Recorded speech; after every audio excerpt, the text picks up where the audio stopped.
Instagram Stories for Monday, September 23rd. I'm your host, Daniel Hill, and this is the Instagram Stories. On Mondays, we talk about what the head of Instagram, Adam Mosseri, shared on his Ask Me Anything. He's got a few good questions this week, so let's dive right in. Over the past couple of years, the Instagram team has talked more about shares as an important metric in the Instagram algorithm. Shares mean that someone saw your content and decided it was worth spreading via the little paper airplane icon on Instagram, and they shared it either with someone in their network via DM or some other method. An alternative to shares is something called saves. That means that the person saved that content so that they could come back to it later. They may have their saves organized into collections, different groupings. Maybe they have places to eat or places to go on vacation or important tutorials to learn from or whatever collection they've created. They might share that collection with other people, but they've saved your post so that they can come back and look at it later. The question for Adam Mosseri: can you track the number of saves your post receives? The answer to that is yes, but what's really annoying is you have no idea who saved it or who shared it. I dislike that. You can actually. If you go to Insights for any specific post, you can see not only how many people have liked or commented or sent it to a friend, but you can also see how many saves it has and how many follows you gained from that post. Personally, one of my favorite features of Instagram is the fact that you can tell exactly who watched your story. That's what makes stories unique in that respect. It would be incredibly beneficial if you knew who was sharing your post or who was saving your post. Instagram does not give that ability. Hopefully one day. That would be really nice. Okay, let's talk about a new feature that Instagram rolled out recently: teen accounts. This is all about keeping teens safe on Instagram and having their profiles be private by default. The question: what's been the reaction to teen accounts? Teen accounts, for those of you who don't know, are a set of automatic protections for teens that are designed to hopefully address some of the top concerns we've heard from parents. They're just starting to roll out this week, though. The reception has been very positive, but we're going to learn a lot over the next month or two. Let's go on to the next question, which has to do with close friends. If you're not familiar, Close Friends lets you create a VIP list of people who you want to see your content, and then you can share it directly to that Close Friends list, and other people cannot see your content. So, for instance, if you have an Instagram account that you use for your business or your creative endeavors, but you still want to share some things with your inner circle, instead of your business contacts, you want your actual friends to see it. Well, in that case, you could use the Close Friends feature and share directly to your stories with only those people who are in that list of close friends being able to see that story. Now, the question: will someone know if I add or remove them from my close friends list? No, there's no way to know. You don't get a notification that you're on. You just see that the story has a little green ring around it, and that's how you know you are in the inner circle. No, we don't notify people when you add them or remove them from your close friends list, but if you do post something to your close friends, it'll be marked as such to your close friends. So you can find out that you're on someone else's close friends list when you see their story with the close friends ring or their feed post with the close friends badge. But we don't let anybody know if you have added them by proactively notifying them, and we certainly don't let anybody know if you remove them from the list. You know, he said something there that I forgot. I forgot that there's a close friends feed. I personally never look in there, so I wonder if my friends have been sharing content to that feed and I've never seen it. But that's a question for another time. The next question: what should we share on our stories? Typically, you would want to share behind the scenes content, but I think you also need to understand that stories are now switching to a more conversational tone, with people being able to leave comments on stories. That's a little bit of a different direction than stories have been historically. There's not one perfect answer to this question, but in general, stories is a great place to share behind the scenes type content. So I'd like to use it to show what it's like to go on TV, but I actually post the clip from being on TV separately as a feed post. Or, you know, for a musician, maybe the green room. For a actor, maybe what it's like to rehearse. Things that kind of are like a sneak peek into what it's like to be in someone else's life. Those tend to do the best. I want to say for the record that I think the vast majority of Instagram users have absolutely destroyed stories in a way that I do not like at all. So many people see good content they like on Instagram and share it to their story. Maybe it's a funny meme or a silly video or something like that, and then their followers can see it.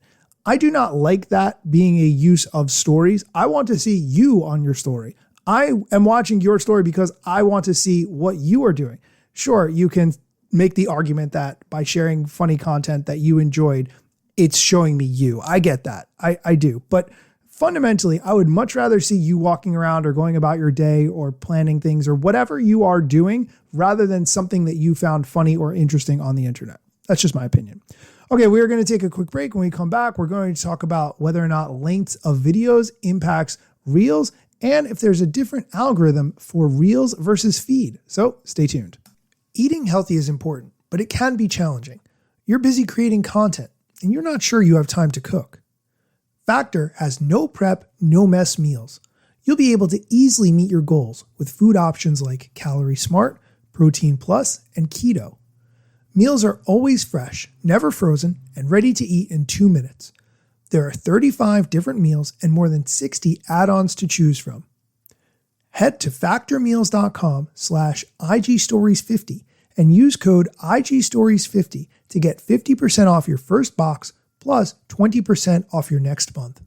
That's code IGstories50 at factormeals.com/IGstories50 to get 50% off your first box plus 20% off your next month while your subscription is active.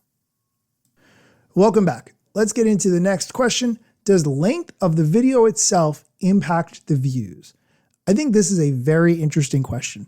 My rule of thumb historically has always been to tell people shorter is better, in the sense that don't make a video that's the maximum length the platform allows just because you can.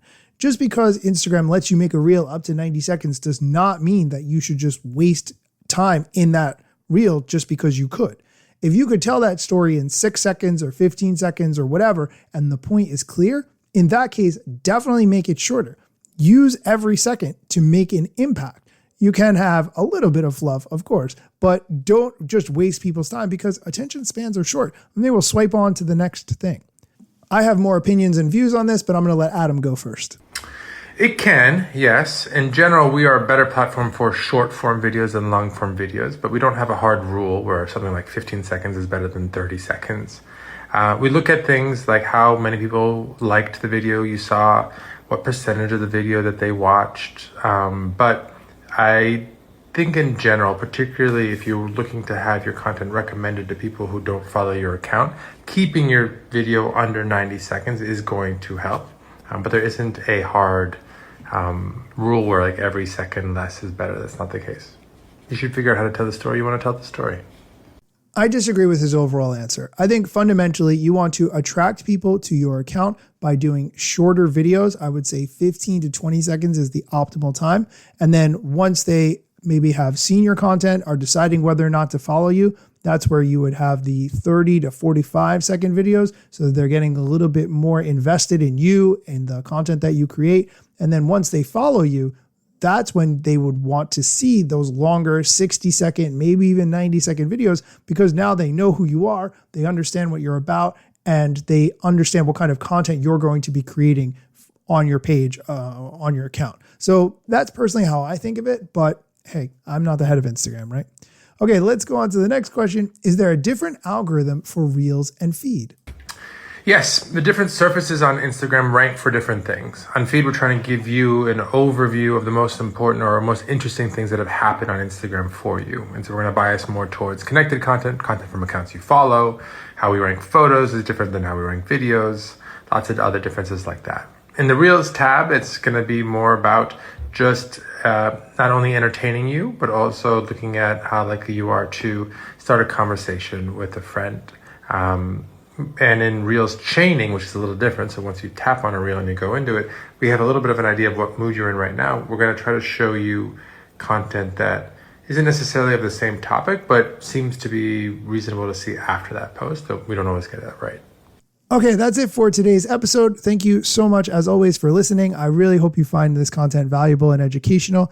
I want to say that I've been doing this show for about 6 years at this point, and I'm starting to think about doing something else with my life.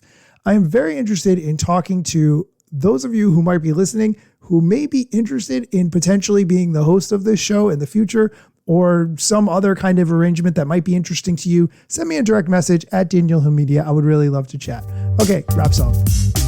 Instagram news got you covered, sometimes even TikTok. Relevant platforms in the metaverse ahead of the wave, without a break or a pit stop. Still waiting for Zuckerberg to give me the big job. Pause. Use trademarks and logos with Insta's permission, of course. If you like the show and you gain some good info, maybe leave a review. It's a type of applause. Just drop me a message if you want to collab. If you got some good content or you want to run ads, at Daniel Hill Media is where I am. TikTok, Facebook and Instagram.